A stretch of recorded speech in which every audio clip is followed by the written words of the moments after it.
तो दोस्तों, क्या भी आप स्टार्ट करना चाहते हो, आपका भी एक खुद का बिजनेस, वो भी फूड इंडस्ट्री में, तो ये पॉडकास्ट है आप ही के लिए। 50,000 से 25 करोड़ तक का सफ़र। जी हाँ, आज का जो हमारा पॉडकास्ट है वो एक ऐसे शख्स के साथ है जिन्होंने बहुत ही छोटी उम्र में एक डेडिकेशन, कॉन्फिडेंस, हार्ड वर्क से अपना नाम बनाया।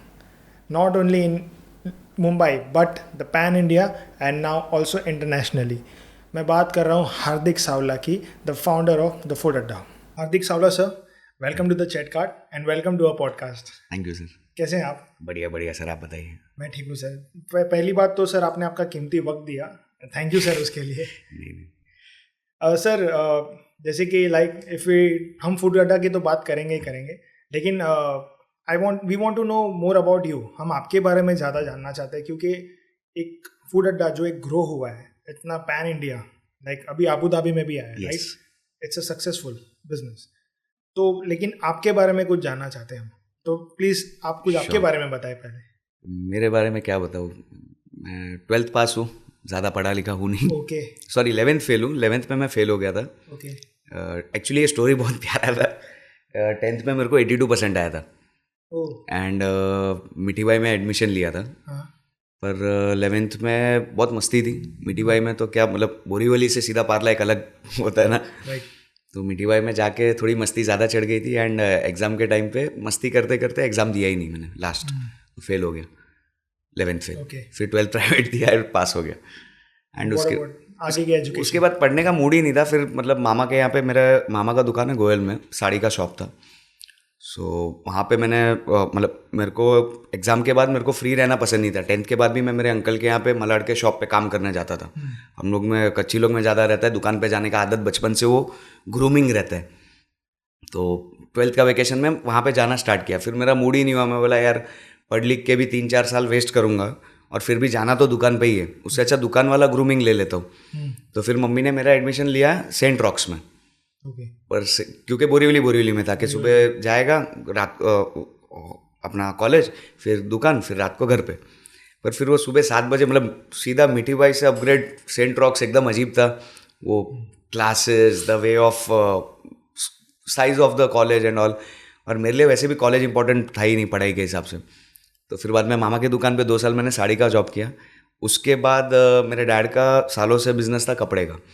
तो बट डैड थे नहीं, बट मुझे वही लाइन में, बिकॉज वो दिमाग में बचपन से था कि नहीं, डैड ने जो किया वही करना है, वही करना है। सो कपड़े का मैंने होलसेल का स्टार्ट किया था इन 2014 एंड 15 समवॉट, 1920 का था। एंड उसमें टोटल लॉस हो गया। ओके। मैन्युफैक्चरिंग करता था मैं, और कुछ 4-5 लाख रुपया सेविंग्स थी, वो लगाई थी। और हम लोग मैं माल देता था, दादर में कॉन्ट्रैक्ट मैन्युफैक्चरिंग करवाता था, दहीसर से लेके चर्च गेट और मीरा रोड से विरार, हर एक स्टेशन पे उतर के जाके सैंपल्स दिखाता था बेबी फ्रॉक्स के। ओके। सो फिर माल बेचते थे, 30 डेज क्रेडिट, 60 डेज क्रेडिट। फिर 1 साल चला, 2016 फेब तक में तो सब खत्म हो गया, क्योंकि पैसे ही खा गए लोग। था कुछ प्रॉफिट्स था, 1 साल अच्छा चला। बट इन 2015 का जो दिवाली था, उसमें 2-3 पार्टीज़ ने बहुत बड़ा ऑर्डर दिया था। तो ऑर्डर फुलफिल करने के लिए मैंने बाकी सब पार्टीज़ का माल रोक दिया और इनका ऑर्डर फुलफिल कर दिया। और उसमें से 3 में से 2 पार्टी उड़ गई। दिवाली के, न्यू ईयर के अगले दिन जब मैं चालान देने को गया, तब दुकान ही गायब थी। फिर जैन फेब तक फिर भी जैसे तैसे सस्टेन किया। फिर 2016 फेब में एकदम टूट गया मैं। तो ये फूड अड्डा का आइडिया कहाँ से आया? बस मैं जो इतना ट्रैवल करता था ना, कभी ट्रेन में, कभी एक्टिवा पे, और जब कॉलेज में भी था, बस मेरे को बचपन से वही था, खाने का और खाने का ही शौक था। Gujaratis are actually. यस। और मैं बनाने का भी बहुत शौक था, पर खाने का ज़्यादा शौक था। तो खाते खाते मैं बोला यार, इधर ये नहीं मिलता, उधर वो नहीं मिलता। प्लस अपन प्योर वेज है, तो हर जगह प्योर वेज में 20, 50, 80 रुपीज़ का जो अफोर्डेबिलिटी रहता है, जब आप घर से काम पे निकलते हो तो एक आप एक टिकट साइज लेके चलते हो कि आज का दिन का ये बजट है, इसके आगे खर्चा ही नहीं करना। उसमें चाय भी आ गया, नाश्ता भी आ गया, बीड़ी पानी सब आ गया। तो उसके बजट में अच्छा खाना किधर भी नहीं मिलता था। तो मैं बोला यार, और सैंडविच खाना रहता है, पिज़्ज़ा खाना रहता था, तो इट वॉज नॉट पॉसिबल। 3-4 दिन तक अगर खाली वड़ा पाव खाया तो पिज़्ज़ा खा सकते थे नाश्ते में। तो मैं बोला एक बार कभी कुछ खोलेंगे अपन।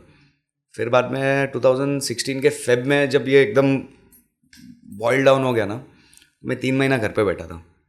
मतलब मेंटली बहुत हैरेस हो गया था, बिकॉज 20 ईयर्स का एज था, बहुत परेशान था कि ऑलरेडी इतना सब ट्राई कर लिया, कुछ नहीं हो रहा, और घर वाले चिड़ कर रहे कि तू जॉब कर, तू ये कर। फिर मैंने जेट एयरवेज के लिए केबिन क्रू के लिए अप्लाई किया था। कैलेडोनिया? नहीं, मेरे पास वो ईमेल है और प्रिंट आउट निकाल के रखा है मैंने। ओके। मैंने ईमेल किया, जस्ट न्यूज़पेपर में एक ऐड देखा था, ईमेल किया, उसके ऊपर मेरा सीवी बना के मुझे सिलेक्ट किया। फिर अंधेरी ईस्ट MIDC में मेरे को बुलाया था, वहाँ पे 1-to-1, हाँ जगह का तो नाम नहीं पता, 1-to-1 इंटरव्यू वगैरह सब किया। 23,000 में सैलरी ओके किया। ओह वाह। और फिर घर पे आके मेरे को घूमने का भी बहुत शौक है, तो मम्मी को बोला ऐसा ऐसा है। फिर खुद को ही हुआ कि क्या किसके लिए काम करेंगे, जो करेंगे खुद का करेंगे, कम करेंगे वो बढ़िया है। अपॉइंटमेंट लेटर आ गया और डॉक्यूमेंट सबमिट हो गए, वो लोग ने PF VF के लिए जो प्रोसेस रहता है वो सब स्टार्ट कर दिया। फिर मैं बोला नहीं, खुद का ही कुछ खोलना है। तो मैं मेरे कुछ रिलेटिव्स के पास गया कि मेरे को खाने का दुकान खोलने का, कुछ पैसा दो। तो वो लोग बोले तू टोटल लॉस आदमी है, तेरे पे क्या पैसा लगाएंगे। फिर घर पे मम्मी को बोला, मम्मी पैसा दे। तो मम्मी बोली थोड़ा 2-3 साल तू जॉब कर बेटा, पैसा जमा कर और फिर कर। पर वो दिमाग में जीत था कि नहीं, जॉब वॉब तो अभी करने का नहीं है। तो मैंने मेरी सिस्टर से 50,000 रुपीज़ लोन लिया। ओके। और मेरे एक दोस्त का तभी फूड ट्रक चलता था। Food truck, okay. तो उधर मैं फ्री टाइम में घर पे बैठा था, फ्री टाइम में उसके इधर उसका हेल्प करने जाता था। फिर कुछ BMC के लोकल म्यूनिसिपल इश्यूज़ के हिसाब से वो ट्रक बंद हो गया। पर मेरे को तब रियलाइज़ हुआ कि वो चीज़ में मेरे को कितना मज़ा आता था। फिर उसका जो सामान था वही सेकेंड हैंड में ओवन, ग्रिलर वगैरह लिया। और 12,000 का इधर शिवाजी नगर में एक फैब्रिकेटर के पास यूट्यूब पे 2-3 वीडियोस देखे, food cart how should be, और फिर स्टॉल बनवा दिया। और फिर वो स्टॉल डाल दिया, और झगड़े में डाला मैंने कि किधर हमें टोटल लॉस है ना कोई, मतलब मैं एक अच्छे फैमिली से बिलोंग करता हूँ, from a very 75 year history in Borivali. और घर वालों को मेरे को प्रूव करना था कि तुम लोग को शर्म आएगी, तुम्हारा बेटा स्टॉल पे रहेगा, तो मेरे को कुछ शर्म नहीं है धंधे का। मैंने स्टॉल से स्टार्ट कर दिया एंड दैट वाज इट। सो वो स्टॉल से शुरू करके अब की अगर हम बात करें, देन फूड अड्डा का 75 आउटलेट्स है। 75 ऑपरेशनल है, टोटल 115 आउटलेट्स हमने खोला था। Total 115 outlets. मुंबई में कितने हैं? मुंबई में अभी 9 है। मुंबई में 9, एंड बाकी मेरा Pan जम्मू में भी है, सिलीगुड़ी में भी है, चेन्नई में भी है, ग्वालियर में भी है, like in very deeper cities of the country, Hyderabad, Bangalore, everywhere, all over India है हम लोग का। बट जो मज़ा धंधे का है वो Tier 2 Tier 3 सिटी में। Tier 1 में खर्चे ज़्यादा है, Tier 2 Tier 3 में अपॉर्चुनिटी ज़्यादा है। फूड अड्डा जो वर्ड है, जो नाम है, वो दिमाग में कैसे आया कि ये नाम रखना है फूड अड्डा? मैं ना पहले बल्लूज अड्डा का मैंने पोस्टर भी बनवाया था, फ्लेक्स होता है ना, हाँ, मेरे स्टॉल के लिए वो हाँ, फ्लेक्स समझा। बनवाया था बल्लूज अड्डा का। तो मेरे 2-3 दोस्त लोग रात को जब तैयारी सब चल रही थी, नेक्स्ट डे 12 अगस्त को ओपनिंग था, ओके।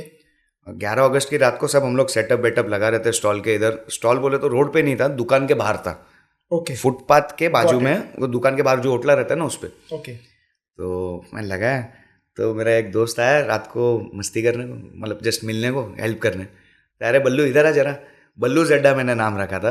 मैं बोला यार ये नाम ऐसा रखूंगा ना, वो बल्लूज अड्डा के पीछे ऐसा लॉजिक था कि लोगों को एक ऐसा लगना चाहिए कि हाँ कंफर्ट जोन, वो वेलकम का मीम नहीं है बल्लू बता, वैसा टाइप का कंफर्ट जोन, ऐसे ही जस्ट पागल जैसे सोचा था। फिर मैं सोचा नहीं लोग तो मेरे को बल्लू बुलाने लगेंगे। मैं बोला सच एक काम करता हूँ, फूड लगा देता हूँ। और रात को वो कट किया बैनर, और सुबह फूड झोल जुगाड़ वाला उस पर लगाया, और शाम को पूरा फूड अड्डा का उसके ऊपर वो फ्लेक्स आया, ओके। वैसा था। और फिर बाद में तभी मेरे को ट्रेडमार्क का कुछ पता नहीं था, स्टॉल था, स्टॉल पे क्या ट्रेडमार्क लगता है। फिर 2017 में जब हम लोग स्टॉल से छोटी दुकान पे आए, बड़ी दुकान पे आए, लाइसेंस लिया, तब पता चला कि स्टॉल पे धंधा करना ज़्यादा इजी रहता है, ये म्यूनसिपैलिटी और कंप्लाइंसेस से ज़्यादा।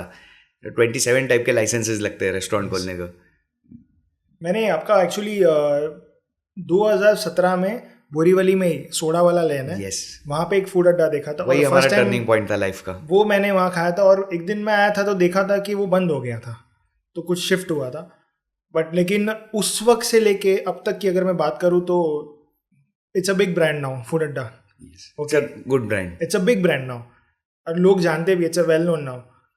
तो वहाँ पे मुझे लोगों ने कहा कि you can go over there, you can, जो आपको चाहिए वो बेस्ट रेट में और अच्छी क्वांटिटी भी, क्वालिटी सब कुछ मिल जाएगा। एंड मैंने ट्राई किया तो बहुत ही अच्छा था सर। तो अभी व्हाट यू थिंक, अभी के जनरेशन की अगर हम बात करें हार्दिक भाई, तो आजकल जनरेशन जो है बहुत ही फास्ट हो गई है, सुपर फास्ट, इजी मनी चाहते हैं, हार्डवर्क सेकेंडरी रखा है लोगों ने, FEC। देन आप आपको क्या लगता है कि आजकल जो फूड इंडस्ट्रीज जो है आजकल अगर हम देखें तो कहीं ना कहीं अगर हम स्टॉल्स में देखें वहाँ पे मोमोज होते हैं, बहुत सारे टाइप की अलग अलग चीज़ें लोग क्रिएटिव हो गए खाने के मामले में। आपको क्या लगता है ये जो इंडस्ट्री है लाइक एक सीजनल बिजनेस जैसा होगा, इट इज़ वेरी, इसको कैसे लेके जाना चाहिए आगे? डिफरेंस है। अभी हम लोग आहार में गए थे, दिल्ली में आहार था ना। ओके। आहार का एग्जीबिशन हर साल लगता है। ओके। जिसमें सारे F&B प्रोडक्ट्स वाले अपना डिस्प्ले करते हैं, किचन वाले डिस्प्ले करते हैं, होटल वाले करते हैं, सब करते हैं। ओके। तो जब 2017-18 के आहार में आप जाते थे ना, industry was very close door industry. Okay. एक दरवाजे के पीछे बंद थी। Not everybody had access to all raw materials, all recipes, all products, all chefs. अब क्या हो गया कि because of increase of demand supply over increase हो गई है। सो पहले जैसे मैं बता रहा हूँ 2016-17 में जो मेयोनीज हम लोग यूज़ करते थे, that was for doctor Oetker's. Okay. जो बोरीवली में तो नहीं, गोरेगांव में उसका एक खाली डिस्ट्रीब्यूटर था जो पूरा मुंबई सप्लाई करता था। उसके पास से माल मिलना मतलब लफड़ा वाला काम था। ओके। और फिर बाद में वो कंपनी टेक ओवर किया वीबा ने, डॉक्टर ओटकर्स को। एंड फिर वीबा का ऐसा हो गया, आज बोरीवली में 6 डिस्ट्रीब्यूटर है। आज आप दुकान नहीं भी खोल के बैठोगे ना, लोग वीबा के जो सेल्समैन है वो शेफ के साथ घूमते हैं। मेडिकल स्टोर वाले को बोलते हैं सर आपका मेडिकल है, बाहर का एरिया खाली है, ये सॉसेज है, ये मेरा शेफ है, आप मैकेन का रेडी पैटी ले लो, इधर से पाव ले लो, ये सॉसेज डाल दो। उनको माल बेचने का इतना घाई, मतलब it's just an example of Veeba, not just कि आज बेचने वाले इतने हो गए ना और सिखाने वाले कि तुम खाने का धंधा खोलो, बहुत ईजी है। लोगों को धंधा करवाने के लिए लगाया जा रहा है। ऊपर से लोगों को क्या इजी लगता है कि खाने का तो क्या 24 घंटा चलने ही वाला है, पर प्रैक्टिकली वो होता नहीं है। आप अगर महावीर नगर जैसे एरिया में, आप भी अपने एरिया में रहते हो, देखो तो पिछले 15 साल में 5 से 7 दुकानें जो पिछले 15 साल तक टिकी है, बाकी कौन सी एक दुकान है जो लॉन्ग टर्म तक टिकी है? बहुत रेयर है। लोगों को सीजनली लगता है कि आया, किया धंधा, वायरल हुए, बेचा, कल वापस बंद, कल वापस खुद का मस्त कपड़े का, खाने, मतलब जो भी बिजनेस रहेगा वो करते रहेंगे। गवर्नमेंट सपोर्ट रूल्स जो लॉज होते हैं, इसमें जो चेंजेस आते हैं, इसमें फूड इंडस्ट्रीज, FMCGs और जो है जिनके स्टॉल्स होते हैं, जिनके ऐसे फूड कोर्ट है, उनको क्या चाहिए? थोड़ा बायस्ड है इंडस्ट्री, बहुत ज़्यादा। ओके। फॉर मतलब आपके साथ ऐसा एक्सपीरियंस? यस, बहुत सारे। क्या हुआ था? जैसे कि मैं वही बोल रहा हूँ, आज भी अगर मैं स्टॉल पे रहता तो मैं ज़्यादा खुश रहता था। जो कंप्लायंसेस है ना, ऐसा है कि GST में आपको 1 भी रुपये का रिबेट नहीं मिलता है। अपन जो परचेज करते हैं, सॉसेस, चीज़, बटर, ब्रेड्स पे खाली GST नहीं है, और वेजिटेबल्स पे 18% GST लगता है, वो भी भर देने का। कस्टमर से भी जो लेंगे वो भी भर देने का। आज रेंट हम भरते हैं, उसके ऊपर 18% GST भरते हैं, वो भी भर देते हैं। स्टाफ को सैलरी देते हैं, उसमें उनका प्रोफेशनल टैक्स हम भरते हैं, उनका PF हम भरते हैं। हमारा हर महीने का GST 3B रिटर्न 20 तारीख का डेडलाइन रहता है, 15 तारीख को भर देते हैं। कभी 21 तारीख भी हो जाता है, सीधा 5,000-15,000 का फरफरिया आ जाता है, लंबा फाइन। और स्टॉल्स रहता है, जैसे स्टॉल्स के और म्यूनसिपल कंप्लायंसेस, आप देखो स्टॉल्स पे लोग केरोसिन पे आज भी धंधा कर रहे हैं। हम food Adda is 100% electric brand today, from starting till date we have never used gas. Okay. हम चाइनीज भी और पाव भाजी भी इलेक्ट्रिक पे बनाते हैं। उसके लिए हम लोग ने 5 स्टार्स में जो बटलर करके कंपनी है, बटलर, वो 5 स्टार्स में इक्विपमेंट प्रोवाइड करती है, उसके इंडक्शन हम लोग लाए। 54,000 रुपीज़ का एक इंडक्शन है जिसपे खाली चाइनीज बनता है। अच्छा। हाँ, हम लोग कंप्लायंसेस के लिए वो सब कर रहे हैं, फिर भी हमको ऐसा मतलब कोई ना कोई तकलीफ देने वाला डायरेक्ट कॉर्पोरेशन नहीं रहता, कोई ना कोई कॉम्पिटिटर, कोई ना कोई परेशानी। क्योंकि अगर आप रूल बुक के हिसाब से, उनका जो रूल बुक है ना इतना झाड़ा है, उनको खुद को भी नहीं पता कि क्या रूल्स है। रूल बुक खोलेंगे ना तो हर आदमी आज गलत तरीके से ही धंधा कर रहे हैं, उसके हिसाब से किधर ना किधर तो गलत ही है। और जबकि आप स्टॉल देख लो, स्टॉल वाले लोग मस्त चूना लगाने का, छोटा हफ्ता देने का, सिंपल बात है, उसमें कोई शर्माने का बात ही नहीं है। हफ्ता पानी देने का गुंडे लोग को, हफ्ता देने का पुलिस को, हफ्ता देने का BMC को, भाड़ा वाड़ा कुछ नहीं, गैस वापरने का, सब करने का, दादागिरी रास्ते पे करने का, सब करके भी वो लोग अच्छा धंधा कर सकते हैं। लेट नाइट इडली वाले लोग को कोई परेशान नहीं करेगा, रेस्टोरेंट बेचारा खोलेगा, सीधा 12,500 का फाइन आ जाता है। जैसे कि अगर हम बात करें फूड इंडस्ट्री की, जैसे कि आपका फूड अड्डा है, वैसे कॉम्पिटिटर्स भी बहुत होंगे, तो अब ज़्यादा करके अगर हम देखें तो मुंबई की नहीं, पैन इंडिया की बात करूँ और आउट ऑफ इंडिया की भी बात करूँ, लेकिन मैं अभी लोकल बात करूँगा, तो गुजराती जो मेन होते हैं खाने वाले, नहीं, ये misconception. Gujaratis are the super spenders, but खाने वाला हर कोई है। It's not about caste. हमारे Maharashtrian customers, it's about corporates और यंग, एक एज ग्रुप है। पहले ऐसा रहता था कास्टिज्म, कि ये कास्ट ज़्यादा कंज्यूम करता है, वो कास्ट ज़्यादा कंज्यूम करता है। आज ऐसे एज ग्रुप ज़्यादा कंज्यूम करते हैं. तो आपने उसमें रेट्स में कैसे नेगोशिएट किया? लाइक आपने बहुत सारे कॉम्पिटिटर्स होते हैं, सबके मेन जो अगर हम बात करें तो एक जो प्ले होता है वो रेट्स का भी होता है कि यहाँ पे क्वालिटी तो लोग देखते हैं, quality matters, but there are many people, psychology की बात कर रहा हूँ मैं, कि यहाँ पे रेट कम है, चलो खाना ही है. तो यू ऑब्वियसली आप कस्टमर्स के साइकोलॉजिकल हम लोग हुक एंड नुक वाला स्ट्रेटेजी यूज करते हैं. ओके, बिंद्रा सर ने हमको दिया था.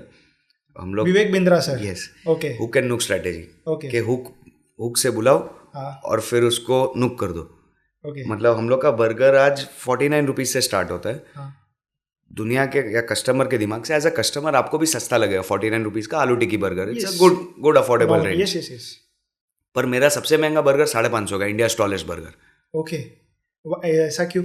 हम लोग का Guinness book of world record में हम लोग ने अभी एप्लीकेशन किया है, world स्टॉलेस्ट pure veg burger.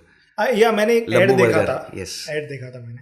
Yes, इसके बारे में. और लिम्का बुक में ऑलरेडी अप्रूव हो गया है. जून मंथ में उसमें मोस्टली आ जाएगा अपना.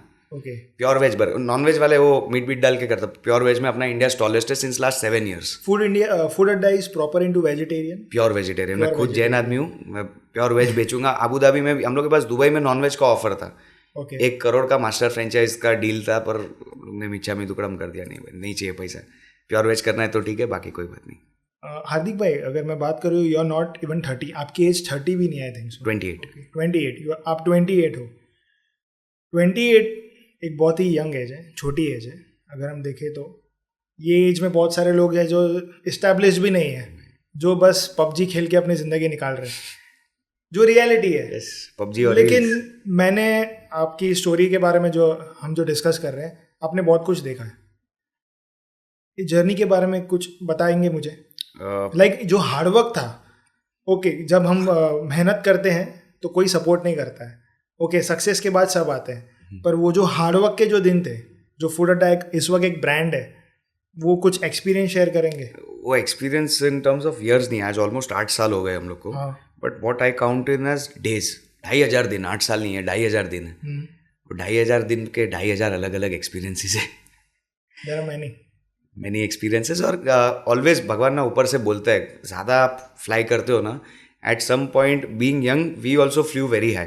मतलब औकात से ज़्यादा उड़ गए थे हम लोग. और हम लोग को ये बोलने में कभी शर्म नहीं आता है, क्योंकि भगवान, मैं थोड़ा स्पिरिचुअल हूँ, भगवान हमेशा बोलते हैं जब अगर आप खुद एक्सेप्ट कर लोगे ना, accept and apologise and work ahead. हम उड़ने लग गए थे, हमको भगवान ने रास्ता दिखाया, गिरा दिया. 40 दुकान बंद करवा दी हमारी all over India. We were at 115. लेकिन एक एक्सपीरियंस मिला. बहुत अच्छा एक्सपीरियंस और बहुत ज़रूरी एक्सपीरियंस था. बिकॉज वो पॉइंट पे क्या रखता है ना, जब अपना तेजी रहता है ना, आपको यही लगता है we can never do anything wrong, nothing can go wrong from here. Just जिस पॉइंट पे वी रियलाइज, वी थिंक के nothing can go wrong from here it's more only upwards, there is no downwards. वहाँ पे फट करके आपको एक फटका बैठता है. आपके मेन मेंटर कौन है? जैसे कि हर एक का कोई ना कोई एक मेंटर होता है, आपके लाइफ में भी होगा. मतलब ऑन अ पर्सनल नोट, मेरे मामा है, who taught me everything. Okay. Sari के दुकान पे जिन पे मैं काम करता था. ओके. एंड लाइक अभी भी किधर भी अटकता करता हूँ तो फ़ोन वोन बंद करके उनके पास पहुँच जाता हूँ 2-3 घंटा. तो 2-3 सर पे हाथ रखते हैं, समझाते हैं. फूड अड्डा एक बिजनेस है बहुत बड़ा वाला. जैसे कि अगर रेस्टोरेंट की बात करें तो इसके लिए भी आपने कोचिंग तो ली होगी, लाइक गाइडेंस तो लिया होगा बहुत लोगों से. नहीं, one of the x partners हमारा होटल मैनेजमेंट इंस्टीट्यूट में था. एंड सो मेरा पर्सनल रोल ज़्यादातर बिजनेस डेवलपमेंट, कस्टमर रिटेंशन और ये सारा रहता था. एंड उसका रोल वॉज रेसिपी क्यूरेशन. फिर तो बंदे ही करते, एक पॉइंट तक आपको काम करना रहता है. Right now we have a team of 35 people. आप तो ऑफिस में आए ही हो. आज सैटरडे संडे तो टीम आज आउट है, तो 35 आज भी. फिर भी 10 लोग तो अंदर बैठे ही रहेंगे, मार्केटिंग और HR वाले. बाकी लोग कुछ गुजरात में ऑडिट पे, कुछ लोग मुंबई ऑडिट पे, कुछ लोग फील्ड पे. So we run it as a corporate, not as a fast food chain. अगर इसको कॉर्पोरेट के हिसाब से रन करेंगे, and we run it as a परवा ग्रुप, नॉट एज फूड अड्डा. मतलब परवा ग्रुप, परवा हॉस्पिटैलिटी. जैसा डोमिनोज का जुबिलेंट है, वैसा फूड अड्डा का परवा हॉस्पिटैलिटी है. सो इसके बेल्ट के अंदर हमारे 3 ब्रांड्स है. एक फेरी टेल है, जो अभी हमने 2 महीने पहले. फेरी टेल इज एग्जैक्टली उसके बारे में. Fairy tale is first concept by us. Because sorry, मैंने देखा था हिना खान, वो फूड अड्डा पे आई थी. That was food Adda. Yes yes. Kamiya Jaani वो भी फूड अड्डा पे आई थी. ओके. फेरी टेल अभी 2 महीना पहले 16 जनवरी को हम लोग ने खोला है. and it's a fine dine and lounge with liquor and everything, but pure veg. Pure veg. Again, that's a but differentiation. People की तो डिमांड होगी क्योंकि यार यहाँ पे लिकर है तो नॉन वेज होना चाहिए. मांगते हैं ना, जाने का जिधर मिलते हैं उधर जाके खाने का. Vivek Bindra was your coach. हमने उनसे मेंटरशिप ली थी for 2 years and क्या सीखा आपने उनसे? he had helped us a lot. मतलब बीइंग 12वीं पास, वो कॉर्पोरेट ऑर्गेनाइजेशन कैसे रन करना ना, उसका बेसिक्स उन्होंने समझा. उसके ऊपर कैसे उसको प्रैक्टिकली ऑन ग्राउंड उसको रियलिटी में लाना, उसके लिए उनका टीम सपोर्ट था, उनके असिस्टेंट्स थे, और काफ़ी बार मिल के 1-to-1 कोचिंग करके. He is a very great business coach and I will be always thankful to him कि उन्होंने मुझे लाइफ में जो दिए. हार्दिक भाई, अगर बात करें फूड इंडस्ट्री की तो एमएसएमई जो है, जो एमएसएमईज है एंड लोन सेक्टर्स है, लाइक एक सेल्फ एम्प्लॉयड हो गए. तो जनरली अगर हम देखें तो बैंकिंग सेक्टर एक सेल्फ एम्प्लॉयड को इतना प्रायोरिटी नहीं देती जितना सैलराइड को देती है. तो आपके साथ ऐसा कभी हुआ है कि दैट यू हैव अप्रोच? हमारे साथ नहीं, बट हमारा जब फ्रेंचाइजेस खुलता है ना, तो ऑब्वियसली हर बिजनेसमैन देखता है कि गांव के पैसे से धंधा होता है तो घर का पैसा नहीं डालना. प्रोजेक्ट रिपोर्ट से लेके सारा कुछ देते हैं, but then because FMCG sector में क्या होता है कि आपका इंफ्रास्ट्रक्चर बहुत ज़्यादा रहता है, machinery, raw materials and all, जिसकी वैल्यू बुक वैल्यू होती है. सो गवर्नमेंट, बैंक्स आपको उसके ऊपर लोन दे देती है, और रेस्टोरेंट इंडस्ट्री एकदम अनसर्टन है, तो उसके ऊपर कभी लोन पास ही नहीं होता. इवन तो आपका टर्नओवर 1 करोड़ भी रहेगा ना महीने का, तो भी गवर्नमेंट आपको लोन, मतलब बैंक आपको लोन देने से 100 बार सोचेगा, बिकॉज इंडस्ट्री कभी भी अप एंड डाउन हो सकता है. तो रेस्टोरेंट इंडस्ट्री अगर डाउन साइड जाता भी है ना, तो लोन लेंडिंग का हेल्प कम मिलता है. मतलब हम लोग ने ट्राई नहीं किया अब तक, बट जितना सुना है, जितना लोगों के एक्सपीरियंसेस देखे, loans unless and until it's about property है तो ठीक है, बट बिजनेस लोन अगर आप कुछ और बिजनेस करते हो तो आपको फटाक से मिल जाता है. रेस्टोरेंट इंडस्ट्री में बहुत मुश्किल पड़ जाता है. तो सेकंड ऑप्शन वो क्या कर लेते हैं फिर, जो आजू बाजू दोस्त से पैसा लेते हो ब्याज पे, और क्या लेते हो. मतलब वो सुना है हम लोग ने ज़्यादा, बिकॉज लोन का एक बार हमने एप्लीकेशन किया था कोविड के टाइम पे, मे बी बिकॉज वो कोविड का टाइम था इसके लिए या पता नहीं, पर उसके बाद नॉर्मली अगर, मतलब मेरा दूसरा बिजनेस वर्टिकल के लिए रोज 100 फोन आते हैं, लोन ले लो. फूड अड्डा के लिए आज तक आया ही नहीं लोन ले लो, कोई देगा तो हम ले लेंगे. ओके. एंड ये आपको लगता है कि इसमें कुछ चेंजेस आने चाहिए? लाइक इतने सारे जो बिजनेसमैन है, जो यंगस्टर्स भी है, जो अप्रोच करते हैं लोन के लिए, क्योंकि obviously capital is the main thing. Loan के लिए देना ही चाहिए एक्चुअली, तो ही लोग एंकरेज होंगे ना ये इंडस्ट्री में कूदने को, वरना लोग डर जाते हैं, या फिर मतलब अच्छा प्रोडक्ट भी काफ़ी बार इसमें हमने देखा है मर जाता है. किसी के पास अच्छा प्रोडक्ट रहता है, अच्छा क्वालिटी का, पर उसकी राइट पोजीशनिंग नहीं होती. वो एक, अगर समझो कोई बंदा फॉर एग्जांपल सुशी अच्छा बना रहा है, which is a upcoming trend in market, और वो सड़क से बेचेगा, तो सुशी का वैल्यू सड़क का नहीं है. It has to be in a well ambience वाला स्पॉट वगैरह. पर अगर उसको अच्छा हैंड होल्डिंग, लोन सपोर्ट या कुछ रहता तो फर्क. फूड अड्डा का फेवरेट ये क्या बेवरेजेस अगर हम बात करें या कोई फूड की बात करें, what is the speciality? USP हमारा है sandwich, pizza, pasta and burgers. ये 4 हीरो प्रोडक्ट्स है हमारे. ओके. और उसमें सब कैटेगरीज है. फिर कुछ स्पेशलिटी, क्योंकि हर एक रेस्टोरेंट की बात करें सबके टेस्ट अलग होते हैं. हमारा sandwich, pizza is the most, sandwich, pizza and burger, ये और पास्ता, ये 4 ही प्रोडक्ट है हमारे जो 80% ऑफ द रेवेन्यू को कंट्रीब्यूट करते हैं.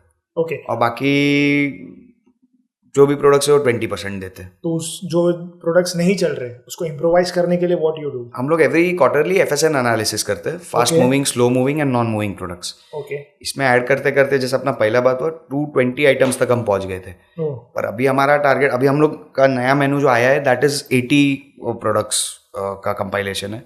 But going forward with in next 3 और 4 क्वार्टर्स हमारा टारगेट है बिलो 40 लेके आने का. Okay. Low products, high efficiency, high speed, और लो इन्वेंट्री, लो वेस्ट, और मैनेजमेंट बहुत इजी पड़ जाता है.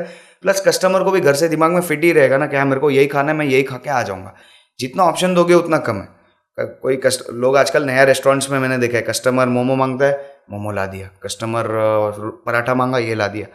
कस्टमर का काम है मांगना. आप स्टारबक्स में जाके छोले भटूरे नहीं मांग सकते. छोले भटूरे खाना तो बाजू के दुकान पे जाके खाओ. मैं बेस्ट क्या बेचता हूँ, स्टारबक्स थोड़ी बोलेगा कि हाँ आपको छोले भटूरे चाहिए तो मैं दे देगा. वो कॉफ़ी बोलेगा, मेरा कॉफ़ी हीरो प्रोडक्ट है. हाँ, साथ में कुछ मंचिंग चाहिए, 8-10 चिल्लर आइटम रख देता है, वो भी महंगी 200-300 की सैंडविच के लोग खा पाए. पर वो कभी एम्फेसाइज नहीं करता कि ये मेरा USP है. इट्स अबाउट मेरा प्रोडक्ट क्या है. मैकडोनल्ड्स में जाके थोड़ी आप डोसा मांगोगे. तो जो मेन आपकी जो स्पेशलिटी है, ओके, तो वो एक शेफ पे भी डिपेंड होता है ऑब्वियसली? नहीं, असेंबली लाइन है पूरा. It's a pure assembly line, मतलब जो भी मेहनत होती है मेरे सेंट्रल किचन पे होती है. Okay. Chutneys, sauces, vegetable shopping, मेरा मिल्कशेक का प्रीमिक्स, सब कुछ हमारा बनता है सेंट्रल किचन पे और स्टोर्स पे सप्लाई होता है. तो स्टोर पे it's as easy as making a Subway और बर्गर. मतलब काटो, घोलो, लगा लो. एक SOP बनाया हुआ है, सिंपल ऑपरेटिंग प्रोसीजर, कि जिसमें कोई भी बंदा आके उसको राइट प्रोसेस से कि इतना डिग्री पे आपका अवन रख दो, इतना सेकंड्स के लिए ये कर दो, पहले ये डालो फिर ये डालो, ऐसा पैक करो, सब सिखा के हो जाता है काम. बहुत सारी रेस्टोरेंट्स की अगर हम बात करें हार्दिक भाई, तो आउटलेट्स जो है वो अगर बंद होने के जो कारण है वो कई बार किचन्स भी होते हैं, क्योंकि बहुत बार ऐसा सोशल मीडिया वेरी एक्टिव, तो कहीं अगर कुछ एक फॉल्ट मिल गया तो वो एक बहुत बड़ी प्रॉब्लम हो जाती है. हाइजीन मेंटेन करना बहुत जरूरी है. तो how do you maintain? We have to maintain. Checklist होती है, वहीं पे बुक्स पढ़ी मैं आपको बताता हूँ कि we have a daily morning and evening checklist, closing checklist, opening checklist. कि दुकान का शटर का ताला भी रोज कपड़े से साफ होता है, उसके लिए भी एक टिक मार्क है. ओके. वहां से लेकर वापस शटर बंद करना है, ताला मारने तक टिक मार्क है. So each and every check point को आपको कवर करना है एवरी डे और एफिशिएंटली. अनलेस एंड अनटिल आप एक भी टिक मार्क भूल जाते हो, you never know what can happen. कभी रेड गिरी है आपके? हाँ, बहुत बार. तो क्या होता है उस वक्त की सिचुएशन कैसी होती है? नहीं, टचवुड, मतलब हम लोग हाइजीन काफ़ी अच्छी मेंटेन करते हैं, उस तरीके में प्रॉब्लम नहीं आई. पर हाँ, वो तो है कि यार आपको एक ही फ्रिज में दूध नहीं रखना और उसमें ही आपको, मतलब जिस फ्रिज में अपन दूध रख रहे उसमें हम फ्रोजन फ्राइज रख रहे, तो एज पर नॉर्म्स वो अलाउड नहीं होता. क्या कुछ रहता है तो उसका 200, 500, 2000, 5000 फाइन आए तो चंदन तो लगना ही लगना है, कुछ ना कुछ पॉइंट तो निकाल ही देते हैं. अच्छा, ये फेरी टेल्स क्या है sir? Like it's an very unique name actually, और इस इंडस्ट्री की अगर हम बात करें, जितना ज़्यादा यूनिक नेम होता है उतना यूनिकली ये चलता भी है. हाँ, तो ये फेरी टेल्स के पीछे ये जो नाम है बहुत ही अच्छा वर्ड है एक्चुअली. तो इसके पीछे की क्या कहानी है? Food Adda is also unique name, right, and now fairy tales. F से ही खुलना था हमको नया वेंचर, पहला तो यही था दिमाग में. सो लकी वर्ड एफ, ऐसा मानता हूँ. क्योंकि फूड अड्डा एस्ट्रोलॉजी है, एस्ट्रोलॉजी पे मानते हो.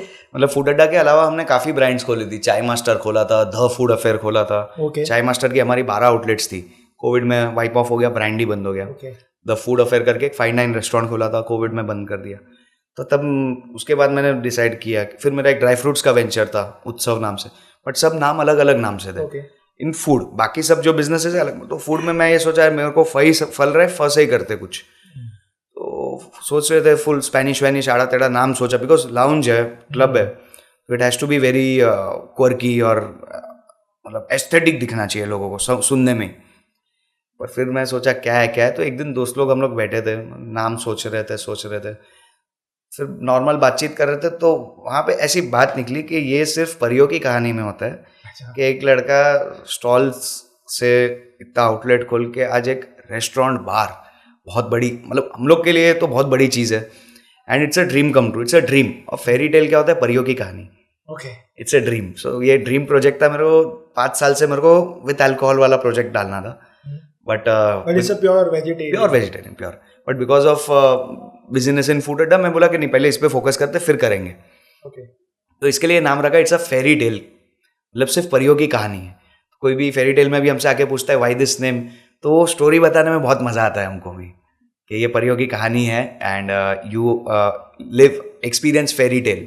हमारा इंस्टाग्राम जो यूजर नेम है it's experience fairy tale. That means experiencing, मतलब ड्रीम, परियों की कहानी को आप एक्सपीरियंस कर रहे हो, क्योंकि वो सच नहीं होता. 7 ड्वार्फ्स, स्नो वाइट, ये वो फेरी टेल्स आर, यही सारी कहानियाँ होती हैं. इसमें FMCGs की अगर हम बात करें, फूड्स की स्पेशली, इतनी सारी प्रोडक्ट्स होते हैं, जो कैलकुलेशन होता है वो एक मेन चीज होता है इसमें.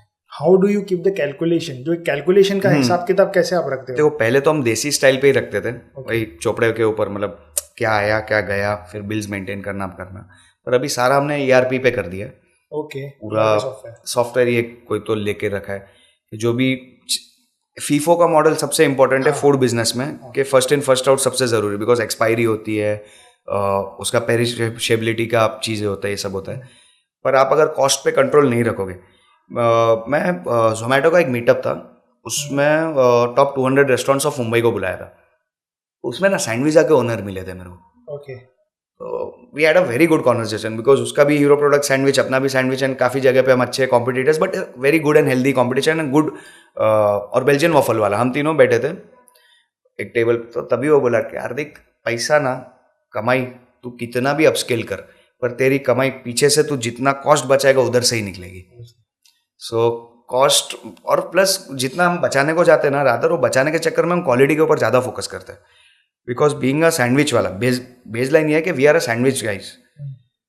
टमाटर अगर लाल नहीं रहता ना तो सैंडविच में मज़ा नहीं आता है.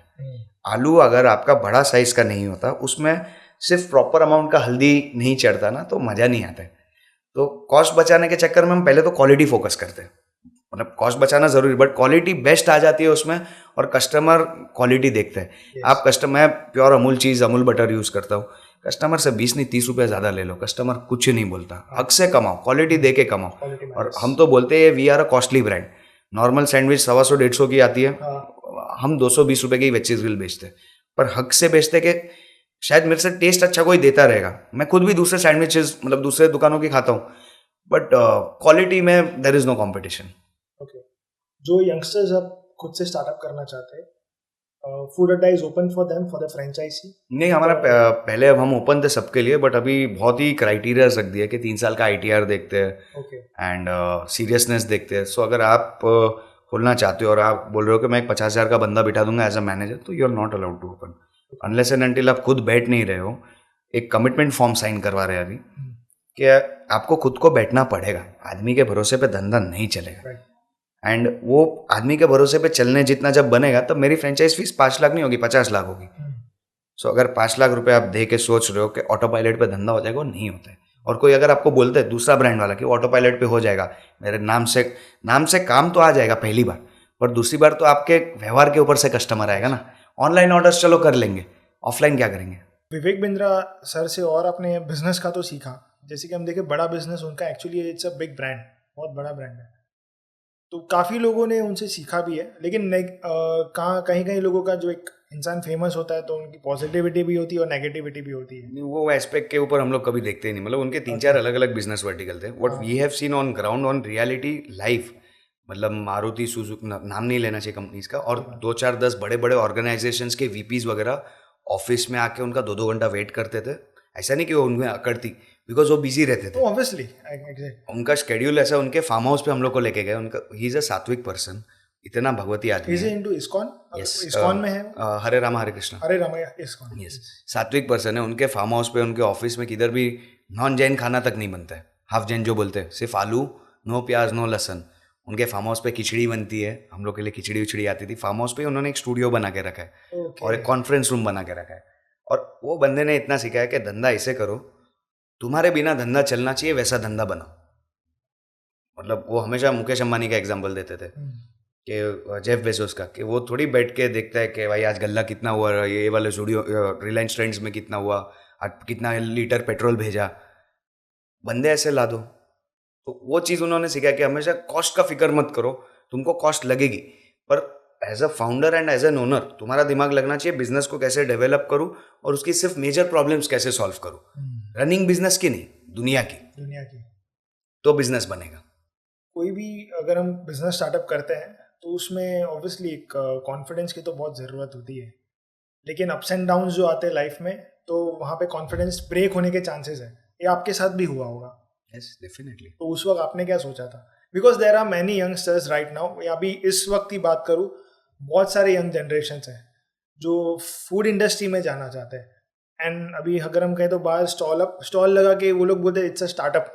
नहीं, इट्स अ गुड थिंग कि उसको स्टार्टअप बोलते हैं, पर कॉन्फिडेंस का ऐसा है कि कॉन्फिडेंस एक अकाउंटेबिलिटी रखो.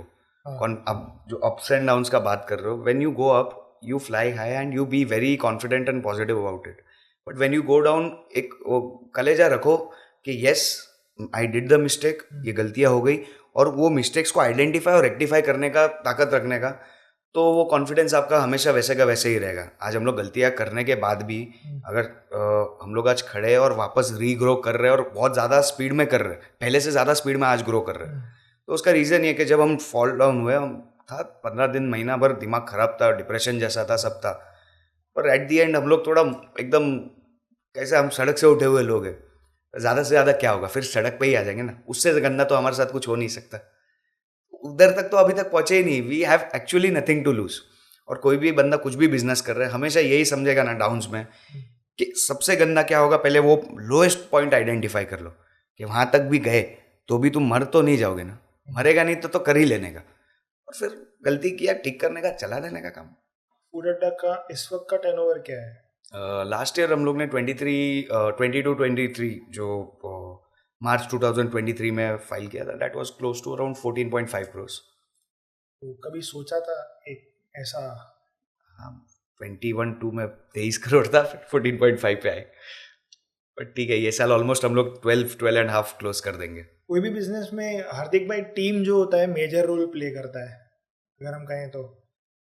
आपके साथ आपकी भी टीम रही होगी, मेजर रोल उनका कैसा था, कितना सपोर्टिव था उनका? 100%। मैं अकेला तो हूँ नहीं इसमें, मेरे साथ मेरे 2 पार्टनर्स है, रौनक एंड वैभव, 2 डायरेक्टर्स है। Okay so Vaibhav is more of, मेरे को चोपड़े से डर लगता है, अकाउंट्स में देखता नहीं हूँ। ओके। मेरे को वो नंबर वो सब सीए के पास जाने का काम उसका, सीए आते हैं उसको करते हैं, डिस्ट्रीब्यूट कर दिया। सब वो वही देखता है। फिर स्टॉक ऑर्डरिंग से लेके लोएस्ट कॉस्ट पे लेके आना स्टॉक को, बेस्ट क्वालिटी लाना, वो सारा क्यूसी से सारा काम वैभव और उसकी टीम देखती है। आपकी स्पेशलिटी क्या है?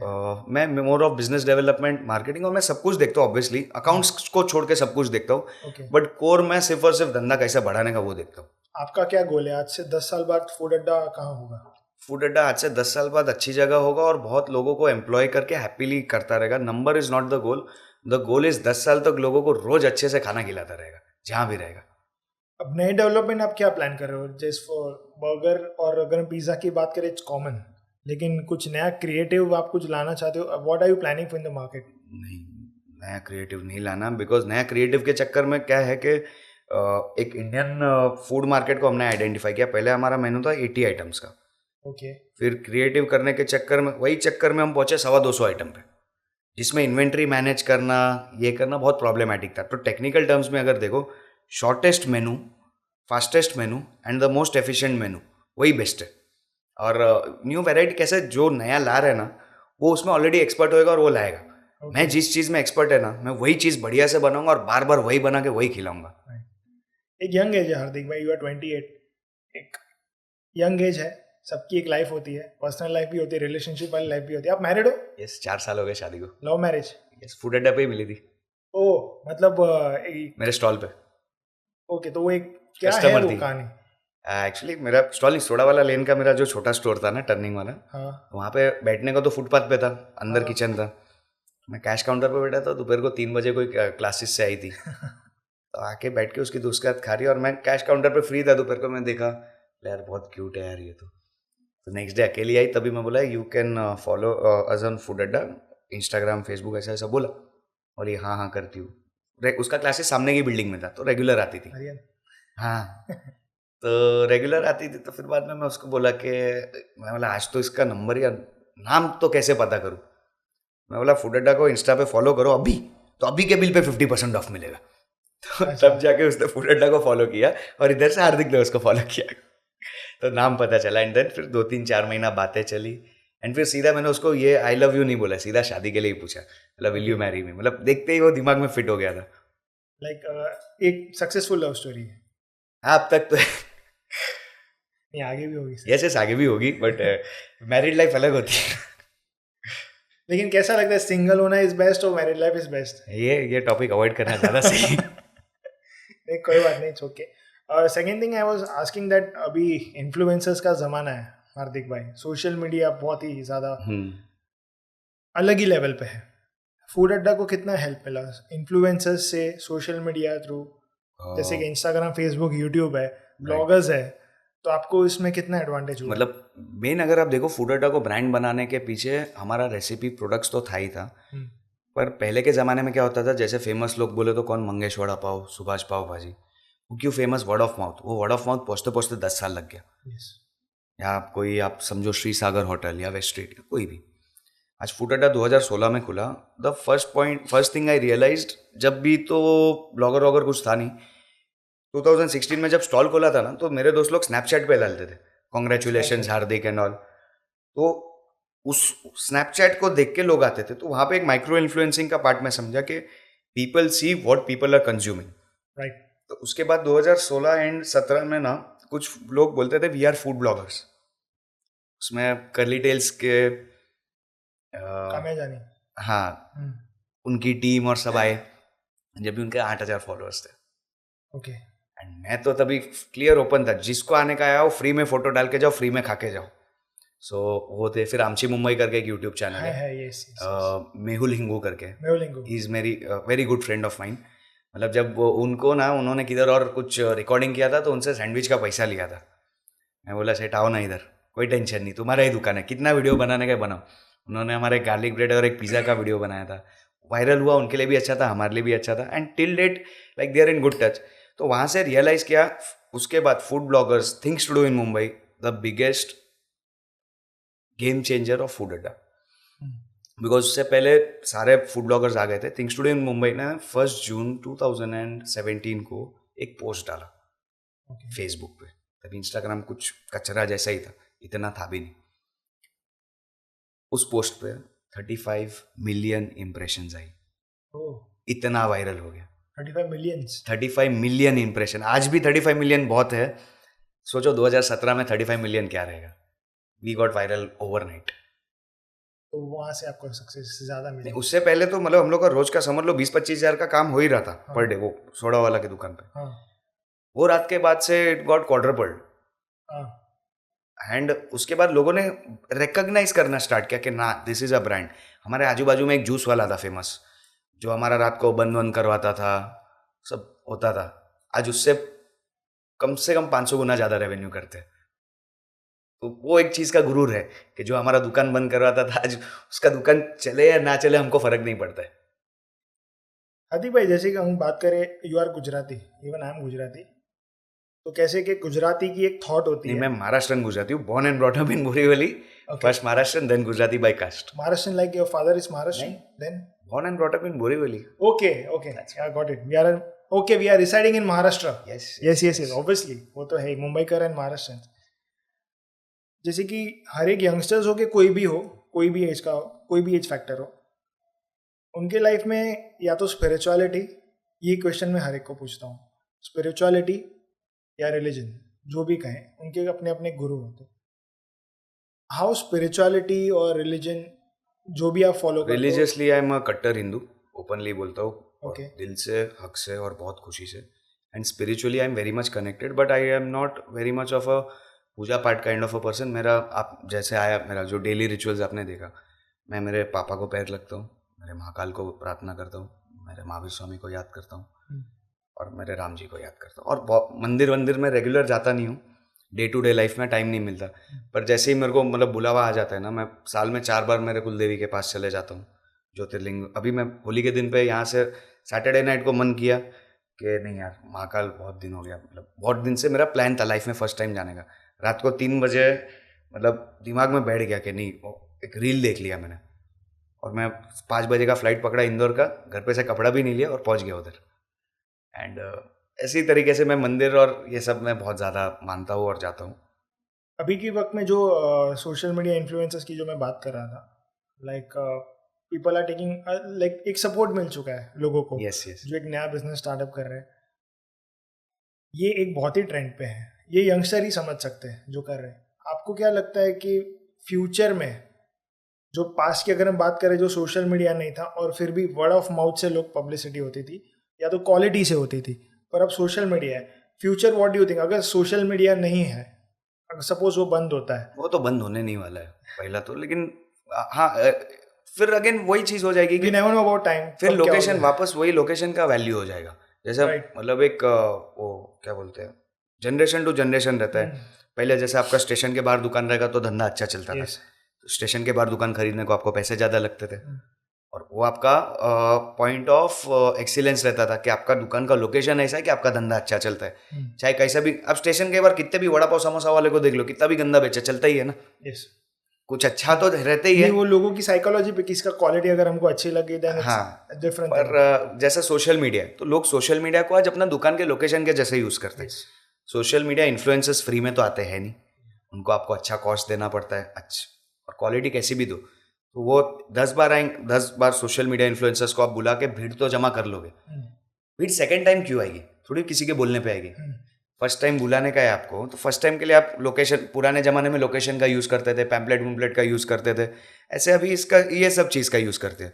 पर ऑफ सोशल मीडिया आपका टेस्ट क्वालिटी तो मैटर करता ही करता है, बट टेस्ट और quality on a long run, अगर आप ब्रांड को लंबा स्केल करते हो ना, आज मैकडोनल्ड्स दुनिया का सबसे बेस्ट बर्गर नहीं बेचता है, उससे 500 गुना अच्छा बर्गर बेचने वाले 5000 दुकान है ना। डोमिनोज बेस्ट पिज़्ज़ा बेचता है, बट वो कंसिस्टेंटली आपको ब्रेन हैमरिंग करता है in terms of advertising, consistently आपको सेम टेस्ट देता है, कंसिस्टेंटली वो आपको सर्विस में क्वालिटी देता है। उन दोनों का फूड क्वालिटी ना ओपनली पूरा दुनिया बोलता है थर्ड क्लास। अभी वो लोग पकड़ा गए थे नकली चीज़ बेचते हुए मैकडोनल्ड्स, FSSAI ने उसके ऊपर केस किया था, अभी 15 दिन पहले का बात है, न्यूज़ में सब जगह पे आया था। वो लोग ने चीज स्लाइस को नाम दिया चीज और स्टार मार्क डाला, this word does not describe the product, it's the name of oil based product. Okay, cheese slice को उसने नाम दिया चीज, जेड वाला, और लिखा कि दिस इज, मतलब एकदम छोटे में।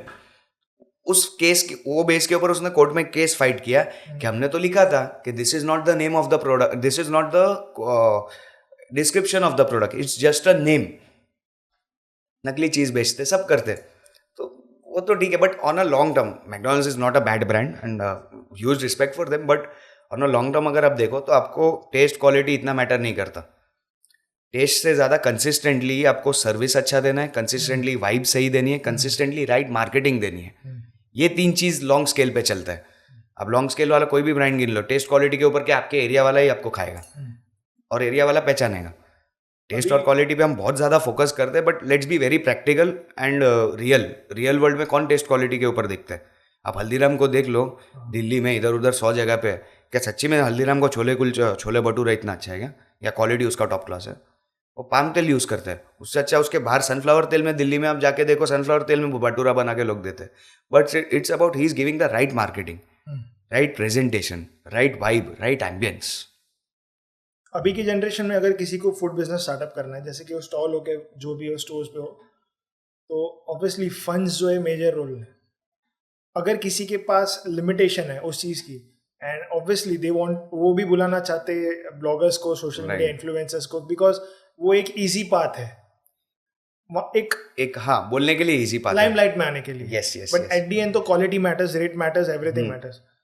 तो उनको आप क्या एडवाइस देना चाहेंगे जो अब नए इंडस्ट्री में आना चाहते हैं, जिनके पास फंड्स की लिमिटेशन है, those who want to start? Go for micro influencing. ऐसा नहीं है सिर्फ बड़े फूड ब्लॉगर्स से काम होता है।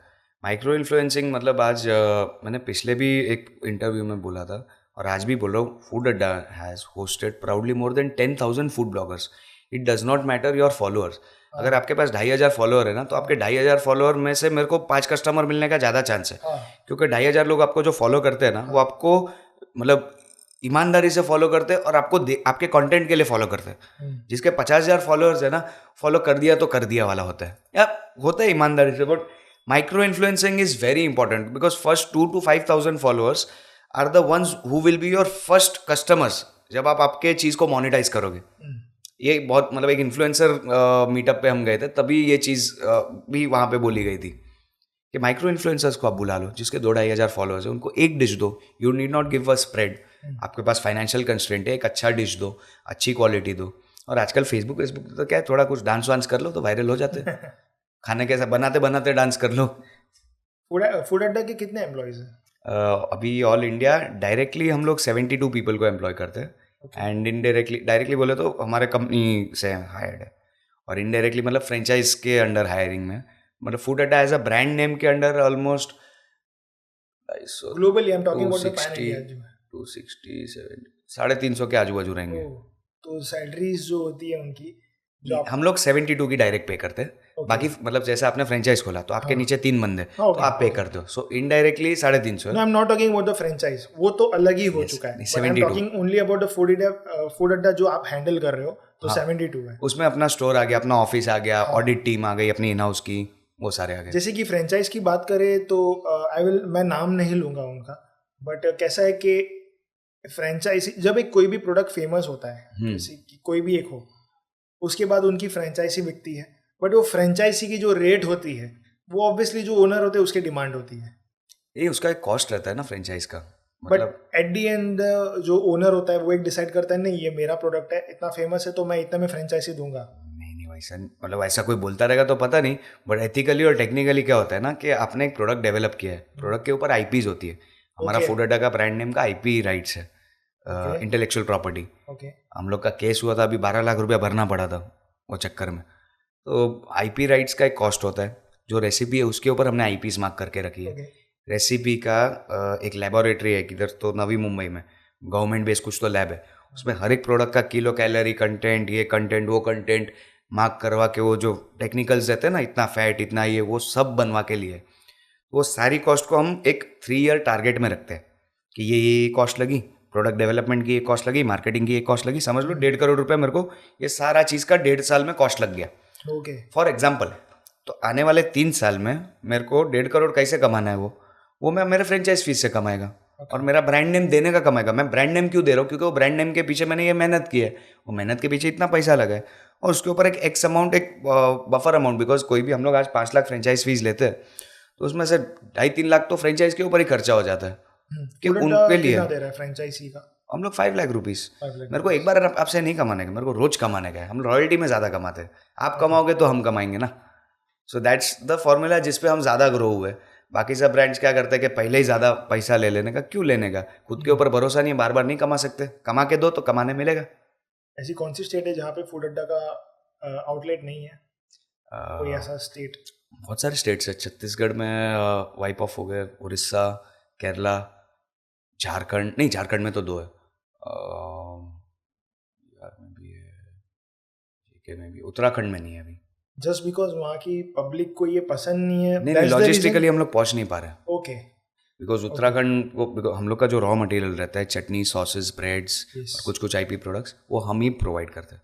सो जम्मू का भी स्टोर है ना, जो वो इधर से ट्रेन में माल थर्मोकोल बॉक्सिंग पैकिंग होके जम्मू तक जाता है। और जहाँ पे कोल्ड वैन वाला लॉजिस्टिक्स कंपनी से टाई अप है, एक जगह पे ड्रॉप कर देने का, तो अपना माल रहता है, उसमें बहुत सारी ब्रांड्स का रहता है, फार्मा वाले का रहता है, सबका कंपार्टमेंट ही बना हुआ रहता है और वो मेडिकली वो पैक विक करके वो लोग लेके जाते हैं और एक ड्रॉप लोकेशन पे रहते हैं, फिर वहाँ से स्टोर ओनर कनेक्ट कर लेता है। सो दोस्तों, ये थे Hardik Sawla, the founder of food Adda. Chat card को फॉलो कीजिए इंस्टाग्राम, फेसबुक एंड यूट्यूब पे, and please please please like, share, subscribe कीजिएगा। Thank you.